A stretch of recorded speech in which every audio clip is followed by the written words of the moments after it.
एक इंसान ने 1947 में एक ऑफेंस कमिट किया और ऑफेंस कमिट करने के बाद उसका ट्रायल चला कोर्ट के अंदर। कोर्ट में जब ट्रायल चल रहा था तो उस लॉ में कुछ अमेंडमेंट्स हुए। तो अमेंडमेंट के दौरान उसमें जो सज़ा थी वो डबल हो गई, इम्प्रिजनमेंट डबल हो गई और फाइन भी डबल हो गया। तो कोर्ट ने 1949 में उस इंसान को जो फाइन उस पर इम्पोज होना था उसको डबल कर दिया और सज़ा भी डबल हो गई, because that person, that accused person has to undergo an imprisonment, a certain amount of duration of imprisonment, उसको भी डबल कर दिया गया उस अमेंडेड प्रोविजन में। तो सुप्रीम कोर्ट ने ये कहा कि जो 1947 में जब ऑफेंस कमिट हुआ उस टाइम पर जो लॉ था उसके अकॉर्डिंग ही सज़ा तय करेगा कोर्ट, बट जो 1949 में जो अमेंडेड प्रोविजन है उसके अकॉर्डिंग सज़ा तय नहीं होगी। दोस्तों, आर्टिकल 20 क्लॉज 1 में हम यही पढ़ेंगे and this is called ex post facto law. Welcome to the law communicants, मेरा नाम है उसामा मुबारक। तो देखते हैं आर्टिकल 20 क्लॉज 1 में retrospective law x post facto law में कैसे काम करता है। जैसे ही एक एग्जाम्पल लिया, एक और एग्जाम्पल लेते हैं, वो है रतन लाल वर्सेस स्टेट ऑफ पंजाब का। इस केस में क्या हुआ कि कोर्ट ने ये कहा कि अगर कोई इंसान कोई ऑफेंस कमिट करता है तो वो ऑफेंस जब उसने कर दिया, तो सपोज करिए 2010 में कोई इंसान ऑफेंस कमिट कर रहा है और 2020 में उसको सज़ा मिलती है 2010 के एक्ट और ओमिशन की। 2010 में उसने एक्ट कमिट किया और 2010 में कोई लॉ नहीं था, कोई आईपीसी की धारा नहीं थी जो उसको कन्विक्ट कर सके, तो उसका ट्रायल भी नहीं चल पाएगा। तो 2020 में एक लॉ आता है जो 2010 का जो एक्ट किया था उसको पीनलाइज करता है, 2020 वाला लॉ। तो इसको कहते हैं रिट्रोस्पेक्टिव इफेक्ट। अगर 2010 में कोई क्राइम कमिट हो रहा है, उस पर कोई धारा बनी हुई है, हाँ, तो उस पर पीनलाइज किया जा सकता है। अब सपोज करिए 376 आईपीसी की एक धारा है, 376 आईपीसी में आपको चार्ज किया जाएगा क्योंकि वो उस टाइम पे है आपको पीनलाइज करने के लिए। आप सपोज करिए कोई इंसान रेप कर देता है और आईपीसी के अंदर ऐसा कोई चार्ज ही नहीं है, ऐसी कोई धारा ही नहीं है जो आपको पीनलाइज करे, जो आपको सज़ा दे, तो कोर्ट किस पे आपकी सज़ा फिक्स करेगा? कोई लॉ ही नहीं है उसके ऊपर। तो इसी तरह से 2010 में जो एक्ट किया उस पर कोई लॉ नहीं था। 2020 में एक लॉ आता है जो आपके 2010 के एक्ट को सज़ा में कन्वर्ट कर देता है और कहता है कि आपने जो 2010 में किया था वो अब सज़ा के अंदर आता है, आपको सज़ा मिलेगी। तो ऐसा नहीं हो सकता। तो आर्टिकल 20 क्लॉज 1 में एक्स पोस्ट फैक्टो लॉ में यही बताया गया है कि आपके प्रीवियस एक्ट को आपके लॉ के दौरान, आपके लॉ के तहत जस्टिफाई नहीं किया जाएगा, मतलब कि आपको सज़ा नहीं दी जाएगी। आपको जो सज़ा दी जाएगी, आज जो लॉ अवेलेबल है, आज जो एक्ट है, प्रेजेंट एक्ट के बेस पे ही आपको चार्ज किया जाएगा। तो इसका कोई रिट्रोस्पेक्टिव इफेक्ट नहीं होगा। पर कोर्ट ने यह क्लियर किया इस केस में, रतन लाल में, कि अगर कोई रिट्रोस्पेक्टिव इफेक्ट है भी आपके केस में, सपोज करिए 2010 में जो आपने एक्ट किया था, आपका वो एक्ट प्रेजेंट लॉ के हिसाब से आपकी सज़ा को रिड्यूस कर देता है, तो ऐसा रिट्रोस्पेक्टिव इफेक्ट जो होगा वैलिड होगा। ये रतन लाल वर्सेस स्टेट ऑफ पंजाब के केस में कोर्ट ने क्लियर कर दिया। तो दोस्तों, आपको बात समझ में आई कि किस तरह से आर्टिकल 20 क्लॉज 1 प्रोटेक्शन देता है कि एक्यूज्ड को, कि वो जब उस पर एक क्राइम इम्पोज हो जाता है तो उस पर कोर्ट को जब धाराएं लगानी होती हैं, उसकी सज़ा तय करनी होती है, तो या तो कोर्ट या फिर जो लीगल प्रोसीजर है उसके राइट्स का एक्सप्लॉयटेशन ना कर सके। तो दोस्तों, ये आर्टिकल 20 क्लॉज 1 था। अब देखते हैं आर्टिकल 20 क्लॉज 2। अच्छा, आर्टिकल 20 क्लॉज 2 पे आने से पहले आर्टिकल 20 क्लॉज 1 में एक बात ध्यान रखनी है कि जो हमारे पास प्रेजेंट लॉ है उसके बेस पे आपको सज़ा तय करनी है। जैसे मान लीजिए कि डकैती एक धारा है आईपीसी की, तो डकैती में आपको चार्ज किया गया है। तो डकैती के लिए जितनी maximum amount of punishment prescribed है या फिर आपकी जो पेनल्टी प्रिस्क्राइब्ड है, उससे ज़्यादा पेनल्टी कोर्ट आप पे इम्पोज नहीं कर सकता। या तो उसे मिनिमम करेगा या ग्रेविटी ऑफ ऑफेंस को देखते हुए कि कितना जघन्य अपराध है ना, उसको देखते हुए आपको मैक्सिमम जो लॉ में लिखी हुई है पेनल्टी वो इम्पोज करेगा, उससे ज़्यादा नहीं कर सकता। आर्टिकल 20 क्लॉज 1 में आपको ये भी ध्यान रखना है। अब बात करते हैं आर्टिकल 20 क्लॉज 2 की। आप ये देखिए कि सपोज करिए मैं घर से बाहर गया, अपने दोस्तों के साथ मैंने एक प्लान बनाया कि हम एक रिलीजियस प्लेस पे जाएंगे और वहाँ पर जाके एक पिकनिक भी हो जाएगा, एक आउटिंग भी हो जाएगी हमारी दोस्तों के साथ, और हम एक रिलीजियस प्रेयर ऑफर करेंगे और रिलीजियस स्पॉट पे जाएंगे।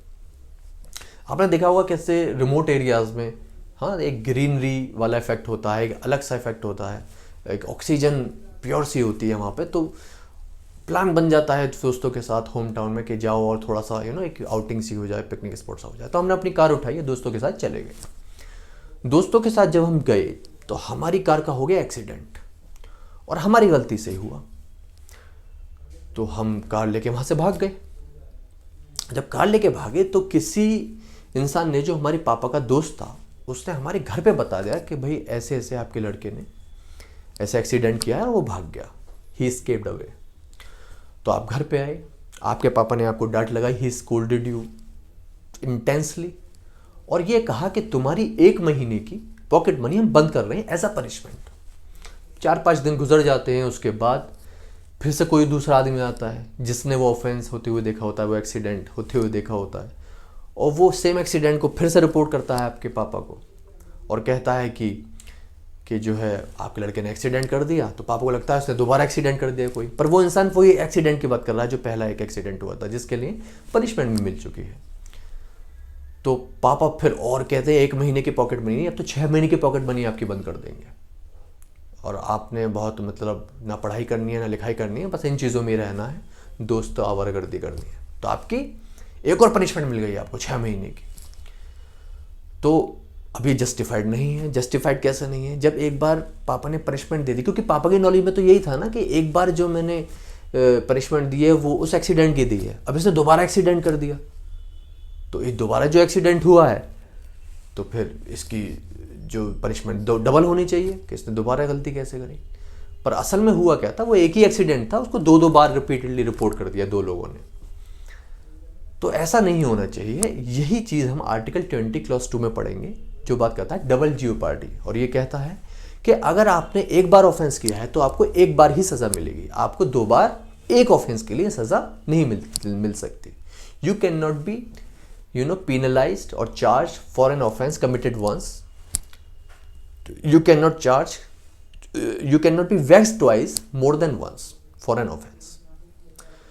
तो इसमें क्या हुआ कि कुछ कंडीशंस थी जो Thomas Das versus state of Punjab के केस में कंडीशंस कोर्ट ने इसमें डाली कि अगर आपको डबल जियोपार्डी का प्रोटेक्शन लेना है, आप पे कोई इल्ज़ाम लगा है कि कोर्ट में कोई मैटर है और उस पर कोर्ट ने आपको सज़ा सुना दी है, सज़ा सुनाने के बाद सेम ऑफेंस में फिर आपको कोर्ट प्रोसीडिंग में जाना पड़ रहा है, किसी ने फिर एफआईआर कर दी सेम केस पे, तो आपको प्रोटेक्शन मिला हुआ है आर्टिकल 20 क्लॉज 2 में कि आपको दोबारा ट्रायल आपके ऊपर नहीं चला जाएगा। You can not be punished twice for the same offence. आपको 2 बार पनिश नहीं किया जाएगा। जब आपने एक ही ऑफेंस किया है तो 2 बार पनिशमेंट क्यों मिलेगा आपको, है ना। तो इसमें कुछ कंडीशंस हैं।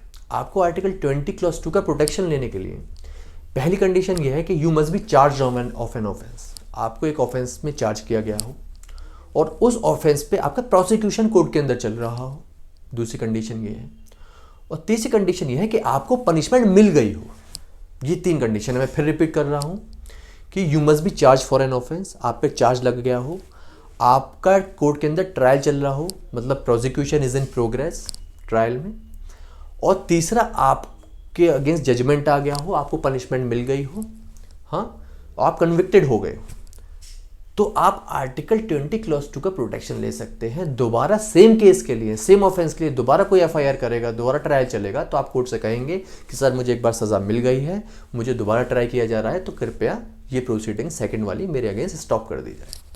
तो कोर्ट कहेगा भी हाँ बिल्कुल सही बात है कि जब एक बार आपको सज़ा मिल गई है एक केस के लिए, सेम ऑफेंस के लिए दोबारा सज़ा कैसे मिल सकती है। तो यही है आर्टिकल 20 क्लॉज 2 में डबल जियोपार्डी। तो दोस्तों एक केस मुझे याद आ रहा है, बड़ा ही लैंडमार्क जजमेंट है, मकबूल हुसैन वर्सेस स्टेट।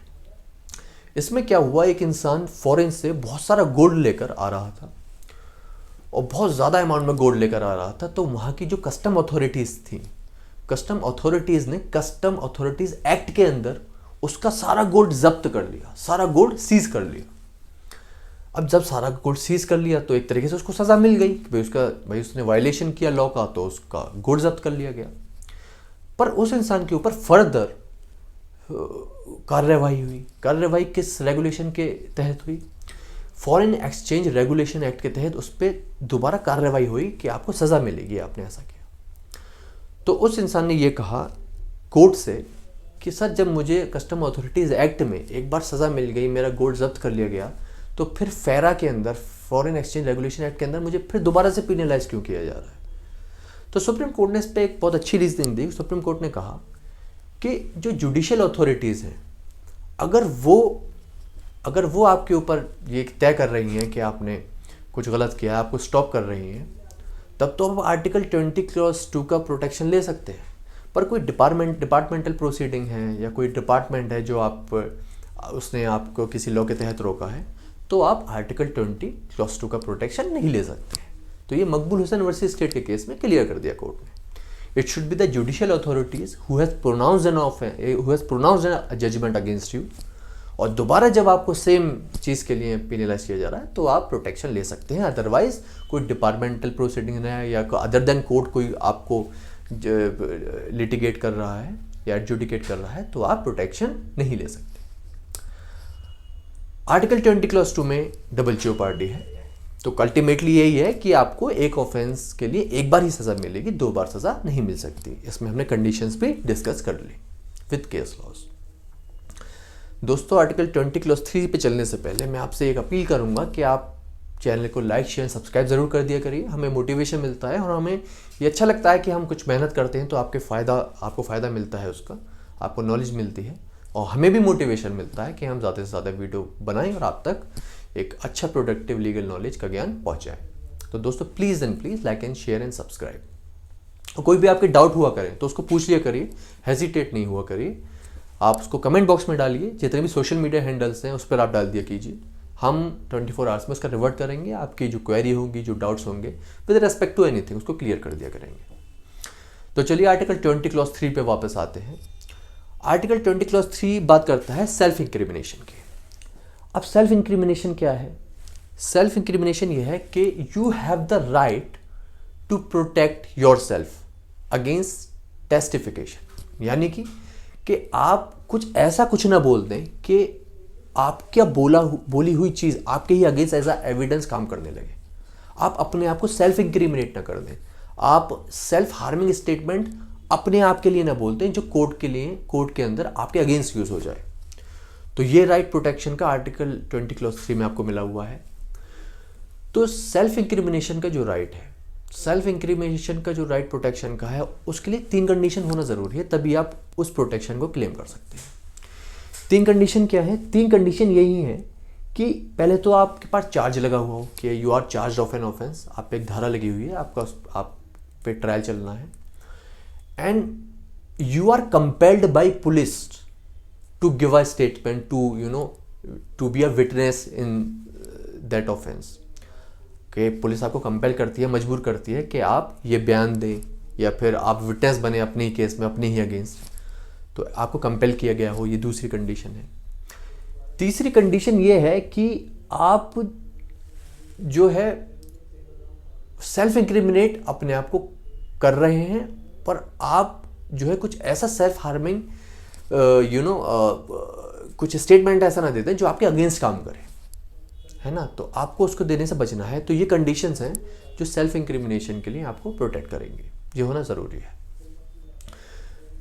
तो दोस्तों, कुछ केस लॉज हैं, 2 केस लॉज मैं आपको बताऊंगा जो इसमें बहुत ही इंपॉर्टेंट है। नंदिनी सतापति वर्सेस पीएल धानी का केस। इसमें क्या हुआ, एक इंसान था जो करप्शन चार्जेस उसके ऊपर लगे हुए थे। पुलिस ने उसको इंटरोगेशन के लिए बुलाया और एक लिस्ट ऑफ क्वेश्चंस को पकड़ाई और कहा कि आपको इन क्वेश्चन का आंसर करना है।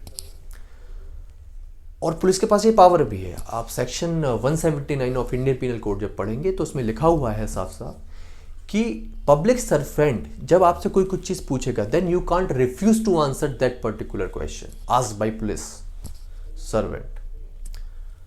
तो पुलिस के पास पावर है, वो आपसे पूछ सकती है और आप रिफ्यूज नहीं कर सकते, आप मना नहीं कर सकते, नहीं जी नहीं, मैं आंसर नहीं करूंगा, ठीक है।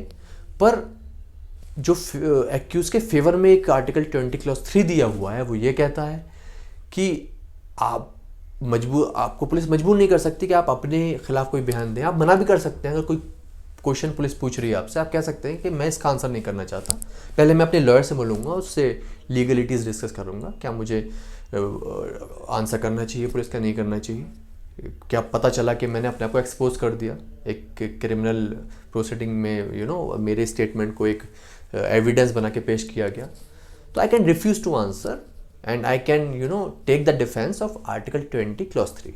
आर्टिकल 20 क्लॉज 3 का प्रोटेक्शन मैं ले सकता हूँ और मैं कह सकता हूँ कि नहीं जी नहीं, मैं आपके हर स्टेटमेंट का आंसर नहीं करूँगा, ये मुझे प्रोटेक्शन मिला हुआ है। तो एक तरफ तो 179 है, एक तरफ आर्टिकल 20 क्लॉज 3 है। तो 179 पे प्रिवेल करता है आर्टिकल 20 क्लॉज 3, क्योंकि कोर्ट ने ये कहा कि एक्यूज के पास जो सेल्फ इंक्रिमिनेशन का राइट है ना, प्रोटेक्शन का राइट है कि आप अपने ही केस में पता चला आप खुद विटनेस बन गए और आपकी टेस्टिमोनी आपके अगेंस्ट ही काम कर रही है, तो आप पीनलाइज हो जाएंगे, आपको हानि होगी, आपको सज़ा भी हो सकती है। तो जैसे सेक्शन 161 है सीआरपीसी का, वो ये कहता है कि you can refuse to answer anything which can expose you to a criminal offence. आप अपने खिलाफ कुछ चीज़ बोल दें तो उससे आप बच सकते हैं, आप मना भी कर सकते हैं, ये आपका राइट है। सीआरपीसी 161 में भी दिया हुआ है। तो जैसे हमने आर्टिकल सेक्शन 25-26 में पढ़ते हैं एविडेंस एक्ट के कि पुलिस को दिया गया बयान या फिर मजिस्ट्रेट को दिया गया बयान it is not admissible in court generally. हालांकि जो मजिस्ट्रेट होते हैं उनकी प्रेजेंस में एडमिसिबल हो जाता है, but that's up to the court कि क्या फैक्ट्स एंड ग्रेविटी है ऑफेंस की। तो जब पुलिस को हम बयान देते हैं that is not admissible in court. ठीक है, तो हमने यही पढ़ा कि आर्टिकल 20 क्लॉज 3 एक प्रोटेक्शन का राइट देता है कि हम अपने आप को ही पीनलाइज ना करते हैं on the basis of our testimony that will work against us. हमारी गवाही हमारे ही खिलाफ यूज ना हो जाए, इसलिए हम रिफ्यूज़ कर सकते हैं किसी भी क्वेश्चन को आंसर करने के लिए, अगर पुलिस इंटरोगेशन हमसे पूछती है। तो ये सेटल हो गया। अब एक केस था, उस केस का नाम है स्टेट ऑफ बॉम्बे वर्सेस कथिकालू ओघाड़। इस केस में कोर्ट ने ये कहा कि ठीक है, आप रिफ्यूज़ कर सकते हैं, आप मत दिए स्टेटमेंट, आप ऐसी कुछ बात, आपको डर है कि आप ऐसा कुछ बोल सकते हैं कि आपके अगेंस्ट वो चीज़ काम करेगी, है ना, पुलिस वो सबूत जुटाकर आपने जो बोला है वो कोर्ट में पेश कर सकती है आपके खिलाफ, है ना। पर कुछ कुछ चीज़ें ऐसी हैं कि अगर पुलिस आपसे मांगती है तो आप उसको डिनाई नहीं कर सकते, आप रिफ्यूज़ नहीं कर सकते। वो क्या है? तो स्टेट ऑफ बॉम्बे वर्सेस कथिकालू ओघाड़ के केस में कोर्ट ने ये कहा कि जो स्पेसिमेन सिग्नेचर्स होते हैं, जो आपके थंब इम्प्रेशंस होते हैं, हाँ, जो आपकी हैंडराइटिंग होती है, अगर पुलिस आपसे मांगती है तो आपको देना पड़ेगा, आप डिनाई नहीं कर सकते। अब इसको क्लियर करने के लिए हम section 27 of Indian evidence act को लेंगे। सेक्शन 27 कुछ इलस्ट्रेशन हम समझ सकते हैं। देखिए कि अगर आपने कोई मर्डर कर दिया और आपने धारदार हथियार से मर्डर किया है और मर्डर वेपन आपने कहीं छुपा दिया, छुपाने के बाद वो ऑफेंस रिपोर्ट होता है, कोई एफआईआर कर देता है, पुलिस हरकत में आती है और इन्वेस्टिगेशन करती है। इन्वेस्टिगेशन करने के बाद आपको अरेस्ट करती है ड्यूरिंग द इन्वेस्टिगेशन। मीनवाइल वो आपसे कुछ इन्फॉर्मेशन जुटाने की कोशिश करती है, इंटरोगेट करती है, पूछती है कि वो हथियार कहाँ है जिससे तुमने मर्डर किया है। अब आप बताते हैं कि भाई वो हथियार, क्योंकि पुलिस का तो रिमांड पे लेगी ना आपको और फिर प्रेशराइज करेगी, फिजिकल हरास भी कर सकती है, होता भी है काफ़ी केसेस में। तो आप प्रेशर में आप सब कुछ सच सच बता देते हैं पुलिस के डर से कि पुलिस मार पिटाई ना करे और फिर आपकी हालत ख़राब, फिर आपको सच ही बोलना पड़ेगा। तो फिर पुलिस ने आपसे सारी जानकारी जुटा ली, आप जाते हैं और पुलिस जाती है और वो देखती है कि वो जो हथियार है, जहाँ जहाँ आपने बताया कि वहाँ हथियार रखा हुआ है, पुलिस को ज्यों करते हो वैसे ही हथियार वहाँ पे मिलता है। अब पुलिस तो ये कंपेयर देखेगी ना कि आपके फिंगरप्रिंट और जो हथियार पे फिंगरप्रिंट अगर मैच होंगे तभी आपने वो हथियार यूज़ किया है, तो उसको एविडेंस की तरह कोर्ट में पेश किया जाएगा। तो इसके बेसिस पे सेक्शन 27 में पुलिस आपसे थंब इम्प्रेशन, हैंड राइटिंग या फिर स्पेसिमेन सिग्नेचर मांग सकती है, तो आप इसको डिनाई नहीं कर सकते। You can not claim the protection of article 20 clause 3 कि भाई मैं ये टेस्टिमोनी नहीं दे सकता, आपको देना ही पड़ेगा। बहुत स्पेसिफिक है, स्पेसिमेन सिग्नेचर हो, थंब इम्प्रेशन हो या फिर हैंड राइटिंग हो, पुलिस आपसे मांगे कि आपको देना ही पड़ेगा। और जिससे ये टेस्टिफाई हो पाएगा कि जो थंब इम्प्रेशन है, वाइल कमिटिंग द ऑफेंस, वो आपके ही हैं, वो थंब इम्प्रेशन मैच करते हैं नहीं करते, ठीक है। तो इस केस में कोर्ट ने क्लियर किया कि थंब इम्प्रेशन हुए, सिग्नेचर हुए, आप कोर्ट को डिनाई नहीं, आप पुलिस को डिनाई नहीं कर सकते, आपको देना ही पड़ेगा। You can not claim the protection of article 20 clause 3।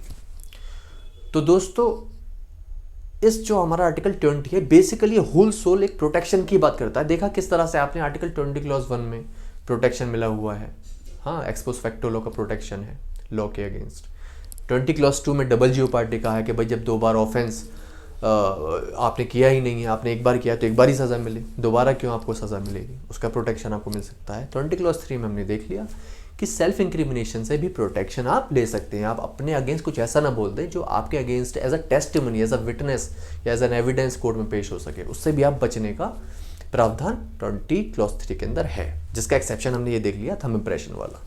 Thumb impression आप डिनाई नहीं कर सकते, आपको देना ही होगा।